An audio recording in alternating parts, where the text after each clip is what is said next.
Hey, what's going on guys? Welcome back to the channel. It's I am Bertrude, and today we're going to be carrying on doing the next episode in the 50 build showcase. There they all are. I've got about 47, 48 builds, something like that. 50 builds just sounds better. But if you're new here, welcome in guys, welcome to the channel. We're going to carry on with our series. We've been putting a few builds together in the same video to showcase the different types of builds you can have within one category. Today we're looking at my poison and rot builds, so sit back, relax and enjoy.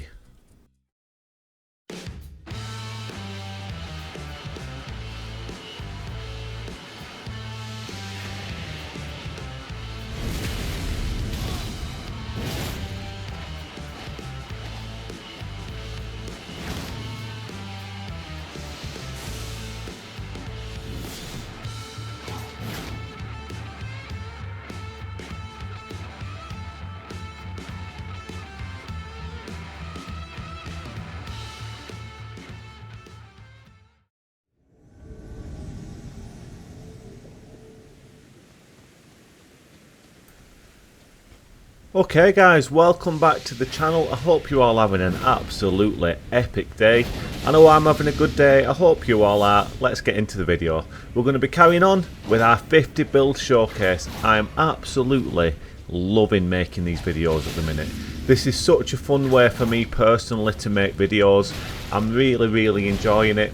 Usually when I'm making videos I'm doing, well, before this series started, I was just focusing on the one build. And I'd do a load of invasions on that one build over a few days. And you know, that was fun obviously. I've always enjoyed making my videos like that. But since starting this series, I've just been really enjoying it because I'm doing less invasions for each build. I'm putting more builds into one video. And for me, from a personal standpoint, that means that I'm just rattling through a lot more of my builds a lot more quickly, and it's a hell of a lot of fun getting all those different play styles in a bit of a shorter amount of time to make these videos, and it's just, like I say, it's just a hell of a lot of fun. So obviously today we're looking at my poison and rot builds, and I've really been looking forward to this episode. My poison and rot builds are some of my absolute all-time favourite builds to play. The play styles of these particular builds, I know I keep saying it's a lot of fun, but they really are just a lot of fun. I did do a little bit of a poll on my channel to ask which category of builds you guys wanted to see next, and it was a short poll. There weren't a lot of time to vote, but poison and rot won it, so I was happily pleased with the result of that, because as I said, I was looking forward to making this particular video. So the first build in this video is the Mushroom King. Now this one, a little bit controversial maybe. There's a lot of bleed going on with this build, as you probably already noticed from that first invasion. There's a lot of bleed. This video could easily have gone into the bleed video that I put out a couple of videos back, but having the poison aspect on this build is a key ingredient to the playstyle, so it's kind of poison that makes this build strong overall, even though there are a lot of other strong aspects going on. Let me just explain what's going on with this build. It's not just a bleed machine making people explode into a bloody mess. As I said, poison is very important. It's all about stacking buffs. So we've got Poisonous Mist on our right weapon, which is infused with poison, and that's either going to be a Stormhawk blade, you know, the straight swords that we're using in this invasion, or it's going to be a Scavenger's Curse sword. We're using two of each of those weapons and we alternate between the two. So we apply poison with that weapon, and then once that is active, the poison, we've got a hell of a lot of buffs going on straight away. We've got the Mushroom Crown, which is giving us a buff to our damage once they're poisoned. We've got the Kindred of Rot's Exaltation Talisman, which is giving us another buff once they're poisoned. We've also got some other buffs going on with the build in terms of repetitive attack buffs. We've also got Seppuku on our left weapon, which you may have noticed. Now that isn't to add to the bleed aspect of the build, although it does, you know, make the build a lot stronger. Obviously it's Seppuku in it, so any kind of bleed aspect on the build is going to be increased with Seppuku. But the reason we're using that is because we're also using on this build the Lord of Blood Exaltation Talisman. If that's what it's called. I think that's what it's called, isn't it? The Lord of Blood's Exaltation Talisman. You know the one. You know the one when you get a bleed proc on something, you get another damage buff. So we're using the seppuku on ourselves, and that activates that buff straight away. So all these buffs are tallying up. We've got the buffs from the bleed, the buffs from all the poison that we're applying, we've got the buffs from the consecutive attack buffs, and then we're also using in our flask the dex booster as well, so we're getting a little bit more damage from our weapons in terms of raw damage. So all of a sudden, once our buffs are applied, this build is doing a hell of a lot of damage. It's absolutely ridiculous.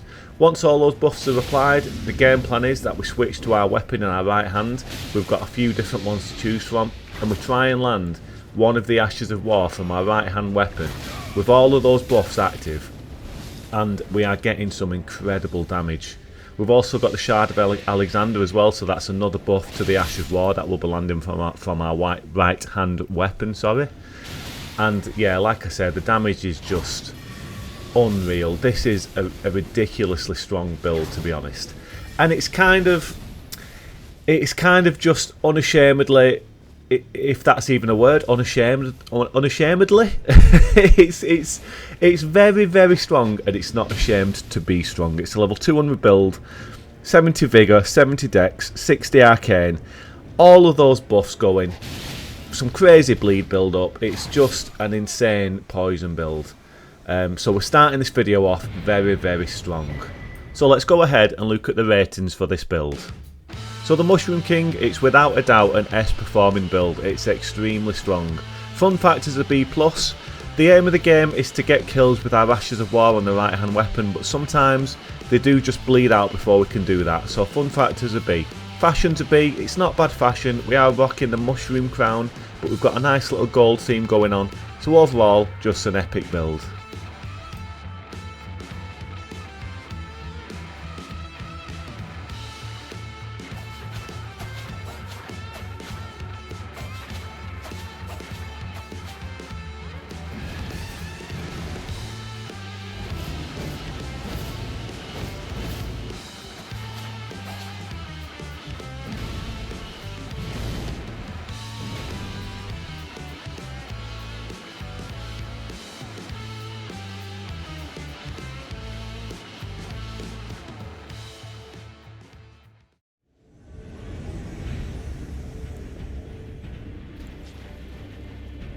Next up in this video, on the Rot crew side of things, we've got everyone's favourite bad guy, the one and only Rotten Ronnie. Now, Rotten Ronnie, if you didn't know, is an absolute scallywag. Rotten Ronnie is just a horrible, horrible guy. He'd steal candy off a baby, he'd rob your girlfriend and laugh in your face while he does it.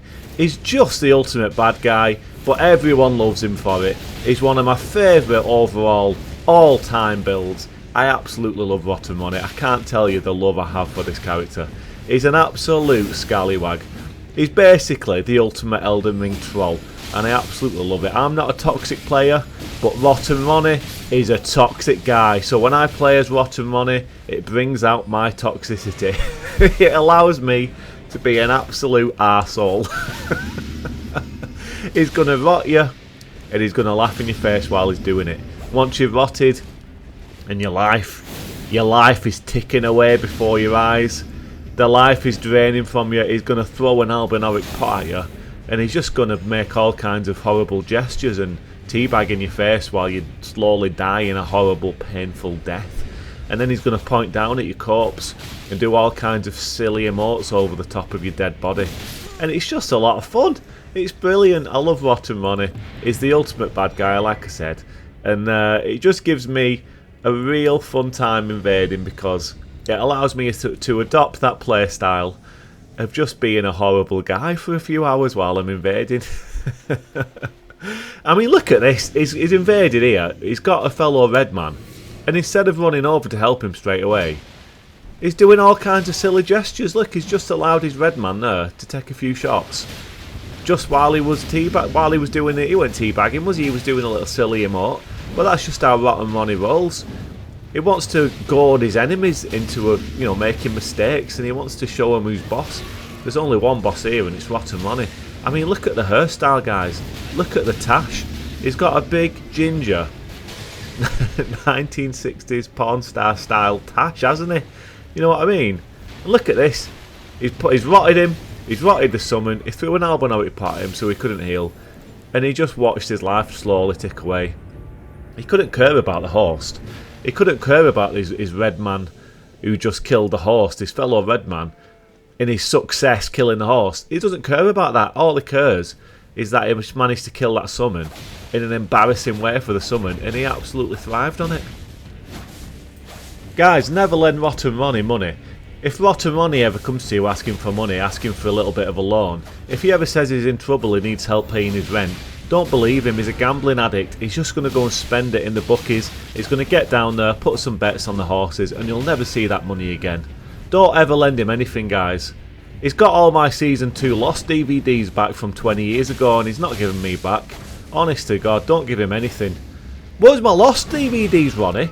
Give us my Lost DVDs back. I want to watch that. I want to see what happened in that shack. I want to see what happened down in that where he was pressing them buttons because he thought the world was going to end if he didn't press them buttons. I want to see what happens with that black smoke monster, Ronnie. Give him my Lost DVDs back. Oh, Ronnie, don't give him anything, guys. He's just a horrible, horrible guy. Like I said, I've known many people who are now single because Ronnie stole the girlfriends. Never go on a night out with Ronnie, guys. He won't buy any drinks. He'll make you buy his drinks all night long. And then at the end of the night, you'll be looking for your missus to go home and she'll be off in a dark corner somewhere with Rotten Ronnie.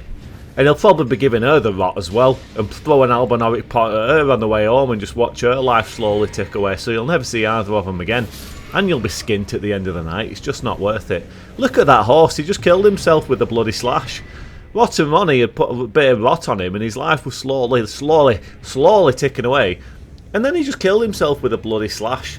He's just a horrible guy and he absolutely loves seeing other people in misfortunate situations like that, killing themselves with a bloody slash. Look at this, there's a nice little wizard here. Look at his health, shocking vigour, my friend. But Rotten Ronnie's going to take advantage of that. With the daggers, look at it. With the scorpion daggers, you're dead. And he's teabagging you. Oh, don't teabag the wizard, Ronnie. That's not fair, mate. That ain't fair. Oh, Ronnie, have some decorum, man. So Rotten Ronnie, guys, is a level 50 build. There's not much going on in terms of stats. We've got 44 vigour. I've pretty much piled it all into vigour. And then we've got minimum strength and dex just to wield our weapons. Our daggers are 2 scorpion stingers. You've obviously got to get in very close to make the daggers work, but they are very good at applying rot. And that is what this build is all about. So we've got 2 scorpion stingers, and then we've got either the rotten battle hammer to switch to in our right hand second weapon slot, or as we're using in this invasion, the big rotten staff. In our flask we're using the strength booster, which does give us the 10 extra strength that we need to wield this big colossal weapon. In our flask as well, we're also using the thorny cracked tier to boost our consecutive attack damage, which is going to assist the damage from our daggers. And then we're also using Millicent's prosthesis and the rotten wing insignia. So we really are trying to capitalise on those consecutive attack damage buffs, which is going to suit the build overall with the daggers. And we've also got the whirlwind attack on the rotten battle hammer that we're using. What's it called? The tornado fury spinneroonie attack. I forget what it's called. I've got an awful memory, but you've seen it in the video. So that is going to benefit as well from the consecutive attacks. Now this has been quite a hard invasion for Ronnie. He's invaded against this trio and he went in all cocky as he does, thinking that he's the big man, thinking that he runs the show. He managed to kill one of them, but the other 2 are causing him quite a bit of aggro now, and it looks like his day has come finally. And there you go, Ronnie. Bit of your own medicine, son. Nice way to go into the ratings for this video. A Rotten Ronnie death. So performance, it's a B. It's not a bad build. Rotten Ronnie's a lot of fun, but daggers are what they are. Getting in close sometimes can have its downfalls. Fun factor is without a doubt an S. As I said, it's always fun being the bad guy. And fashion, just for the stash alone, is without a doubt an S. What a build, Rotten Ronnie. I absolutely love you.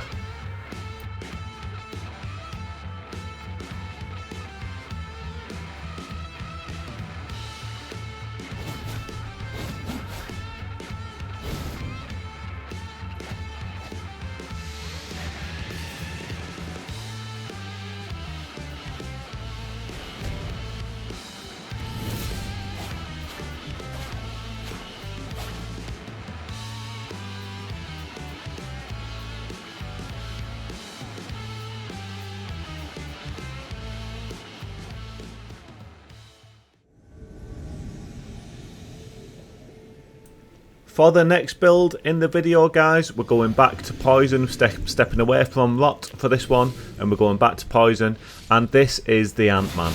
Now this guy is a freaky little weirdo. If you thought Ronnie was a bad guy, this guy is a weird guy. We've gone from bad to weird.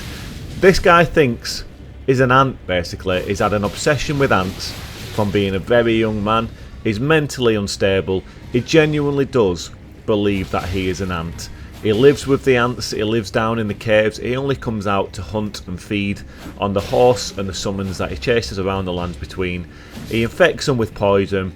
He comes at them in all different types of ways. He's got the serpent bone blade katana, he's got the big ant skull shield, he's got the venomous fangs in his right hand weapon slot. And he's just going to cause you an absolute nightmare until you've got enough poison running through your blood, running through your system, where you just want to call it a day. And the Ant-Man will stand victorious over you. There's a nice bit of lore with this video. If you go back and watch the last full video that I released for this build, there's a nice little story to accompany this build where, you know, you'll find out if you go and watch it, how he was a very disturbed young man. He used to go hunting for anthills in the forests. And then when he found the anthills, he'd do all kinds of unspeakable things over and around and on these anthills. It's not worth mentioning, guys. It'll make you sick to your stomach. But as he got older, his infatuation with the ants grew. And then he eventually went and got some body modifications, plastic surgery, to actually try and turn himself into an ant. It was a horrible, gruesome, awful day. And he eventually ran off to live with the ants in the wilderness where he felt that he belonged. He's a very mixed up character. He's mentally ill, like I said, but he's one hell of a fighter. This build is very, very strong for the level that it's at. It's at rune level 30, so we're a 30 poison build, and poison at this level is extremely effective. We've got 35 vigor. We've got 22 dex, and they're the only stats that are quite relevant really for this build. In our flask we've got the dex knot, just to boost our damage on our weapons, and we've also got the strength knot, which gives us the 10 extra strength we need for 3 minutes to wield this shield. If this 3 minutes runs up, if the 3 minutes runs out and we've still not managed to kill anyone, I'll simply put the shield away and just focus on the weapons. But to be honest, we usually get the job done within that time. As I said, this build is very strong. We've got the serpent bone blade as one of our main weapons, the katana, which has got that honest river's ash of war, which can be extremely potent. And then we've also got a poison infused shamshir that we're using in this invasion, and that's equipped with poisonous mist. The shamshir is an awesome weapon. It's got those quick attacks. We can keep a lot of pressure on our opponents. And when the poison infused, when the poison inflicted, we're getting a buff from the Kindred of Rot's talisman, so we're getting a nice little damage buff from that. So overall we're doing a good bit of damage. On the build as well, sorry, we've got the talismans that boost the consecutive attacks. We've got the Millicent's prosthesis on this one, I believe. I'm not sure if it's Millicent's prosthesis or the Rotten Wing insignia. Off the top of my head, I can't remember, I'd have to check, but we've definitely got one of them equipped on this build. So we are making some extra use out of the consecutive attacks as well. So overall, this build is just very strong. It's very effective at doing its job. Look at this invasion, guys. We just killed that summon, over leveled. It was a good fight against the summon. We managed to take him out, and then the host, absolute coward, disconnects, DC'd, but we take that all day long. So as I was saying there, this build is very, very good at doing its job. It's very good at doing what it was designed to do, and that's just simply applying poison, but then keeping a hell of a lot of pressure up on our opponents until they're dead. It's so good. It's one of my favourite builds. It's very effective. As I said, all of the builds in this video are some of my favourites. This was probably the episode I was most looking forward to making. These builds are so much fun. But we've got such a good way to keep pressure on this build, and then we've also got the venomous fangs in our second weapon slot. As you can see now, we're using it now in this invasion, and that's equipped with Endure. So if we do ever come up against anyone who's causing us a bit too many problems, we can switch to our venomous fangs, Endure, and hit them with a flurry of attacks, which is often enough to kill them, as you can see now in this invasion. Such a good build, guys, so much fun. Let's go ahead and take a look at the ratings for the Ant-Man. So this build is an A+, as I said. It's extremely good at doing what it was designed for, applying poison and keeping the pressure up. Fun factors an S. They're all highly rated fun factors in this video. It's so much fun running around as the Ant-Man, pretending you're an ant, inflicting poison. Fashion is an A. Good fashion on this build as well. Overall, extremely strong build.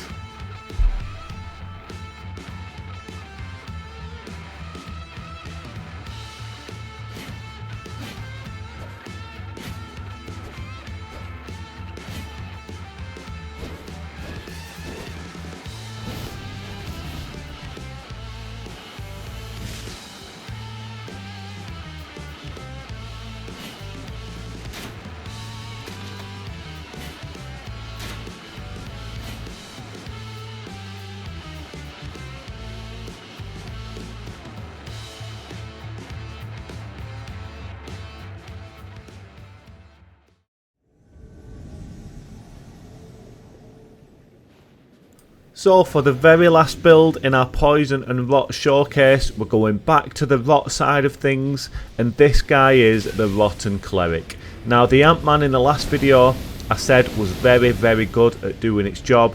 This build is extremely good and extremely effective at doing its job, doing what it was designed to do, and that is inflict scarlet rot, inflict poison on our enemies, and keep the pressure up. It's so effective. This is one of my all-time favourite, all-time strongest builds that I think I've made. It was only in making this video actually that I realised quite how good, quite how effective this build truly is. It's quite a new build, this one. I made a video on it previously, but this is the first time using it since I made the very first video on this build, sorry, if you follow what I mean. It's basically a new build and I've not used it much, but it's extremely strong. There's a nice bit of lore to this character as well. He was basically a man of faith. There's not much known about him. People know that he was a man of faith. They don't know what faith, they don't know what god he followed, but they know he was a man of faith because they can make out his religious clothing. There's not much left of it.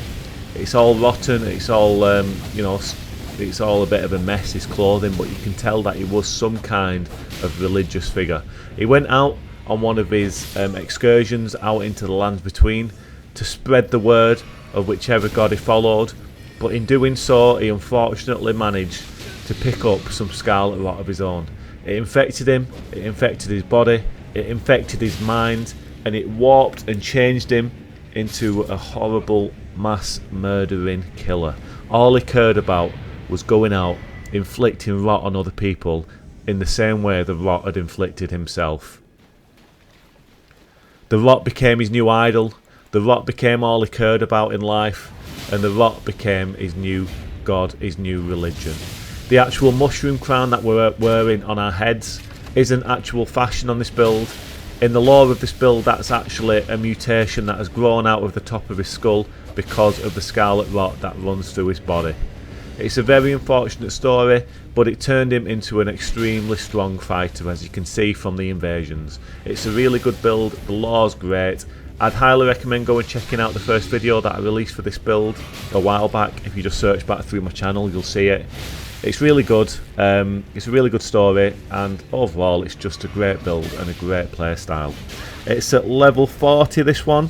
We've got 40 vigour again. Pile all your points into vigour at low level basically, and just get enough points in dex and in strength to use your weapons, and you won't go far wrong. Our main weapons on this one is that we're using the crystal sword and the crystal spear, which are going to apply rot, but then we've also got the coil shield as well in our second weapon slot on our right hand. The snake, and that's going to apply poison, so we're looking at poison and rot with this build. In the lore of this build as well, the snake isn't actually a shield, it's the only companion we have in life. Throughout our journey inflicted with rot, the snake is the only one that ever came to our aid to provide us with some company, and the snake helps us in battle to apply poison. So the rotting cleric actually uses his snake as a weapon, much like Voldemort would in Harry Potter with Nagini. He's got his snake that he takes into battle with him, and the snake is the only one who understands and communicates with the rotten cleric. As I said, it helps him in battle, it helps him apply poison. So, you know, we're applying rot, we're applying poison, really, really strong stuff. As well, on this build, in our second weapon slot on our left hand, we've got the black key crossbow, and that is just to keep the pressure up again. So once you're rotted, once you're poisoned, we can get the crossbow out and we can hit you with some explosive bolts. Now, granted, on their own they don't do much damage, but it's very quick firing, which is very effective. And it's you know, when you combine the small damage that we can constantly pump out with the explosive bolts, combine that with the rot, with the poison, as you can see on this horse now, it's a lot to deal with. Keeping the pressure up, keeping that damage slowly ticking away, and we get a nice kill with the black key crossbow in that invasion. It's just a really strong build, guys. As I said, I only kind of realised how strong this build actually was when I've worked back around to it now for this video. I can't tell you how effective these weapons actually are. We've got the option to use the 2 swords as well. I try and use the spear when I can, but if I'm coming up against a tough gank, I do have the option to switch the spear out and use 2 rotten crystal swords, and that just gives us access to that double straight sword moveset, which can often be enough to kind of swing a tough gank into our favour, but I kind of keep that to one side unless I really do need it to get over a tough invasion. But yeah, it pretty much covers all bases. This is just a great build. I could play this build all day. I think this and the Ant-Man are very similar in terms of doing the job. Fun factor, I could just play those builds all day long and never get bored. But let's take a look at the last build for this video, guys, the Rotten Cleric. So again, this is an S tier build. It's very similar to the Ant-Man, but I think it just edges it. I think it puts out a little bit more damage. It's so effective and it's a lot of fun. As you can see, fun factor is an S and fashion again is an S. It's just a top tier build. I think we definitely saved the best till last for this video. And that's it, guys. That is the video. That's all the builds I've got for you today. Thank you so much for watching. Don't forget to like and subscribe if you like the content, guys. But take it easy, look after yourselves, look after each other, and I'll see you all on the next one. Peace out, guys.